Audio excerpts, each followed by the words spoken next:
Now it is time for our Connect for Community Impact presentation. Eastern Bank has generously sponsored this award since 2016. I would now like to turn it over to Eastern Bank CEO, Bob Rivers. But first, let me just say how much we appreciate all of your generous support of SCI, Bob, and all you do in the community. Well, great. Well, thank you, Jennifer. Appreciate that kind introduction, and David, to you for the opportunity to join this terrific event again this year.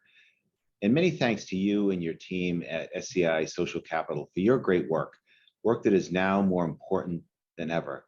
I really appreciate both Jessica and Phil really bringing that to life, and thanks for sharing your stories and your great work. You know, there have been so many things that have driven us apart over the past 26 months, either physically or philosophically, issues that have stressed the shared values, networks, and collaboration that are the necessary ingredients in developing social capital.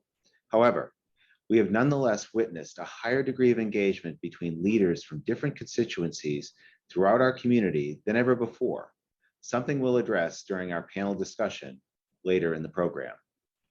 Organizations like SCI Social Capital support and facilitate such cross-sectoral and cross-cultural convenings like today's, and we are very grateful for it. For the past 7 years, I've had the privilege of presenting SCI's annual Connect for Community Impact Award to leaders in various Massachusetts gateway cities, people who leverage their own social capital and that of others in their community to make a significant positive impact in a variety of ways.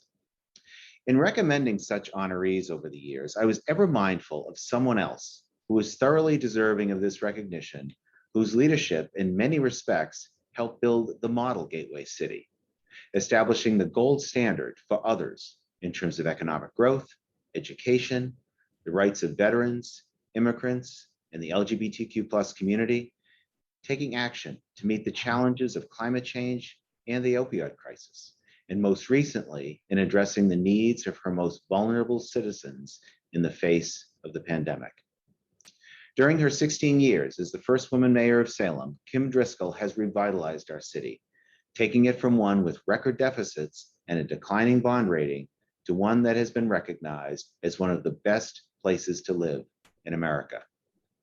And she has done all of this and more while serving in a number of statewide roles, broadening her extensive network of partners and collaborators.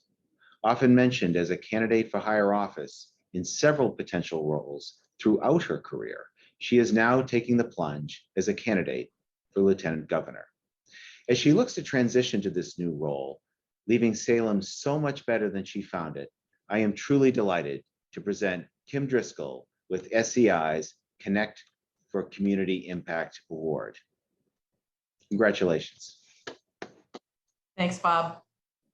Really appreciate the opportunity to be with all of you today. And thank you for your kind words and for all the support that you've given so many gateway cities. Eastern really stepped up to the plate due to your leadership to make sure all of us had the sorts of resources and the connectivity to be successful. And I think that, you know, it's obviously the theme of this particular award, but I feel so fortunate and blessed to be leading a community that has people who really care about this place. And I think that makes the job of someone who's leading a community that much easier when you have this history of investing in what I call the scaffolding and the structure that brings people together.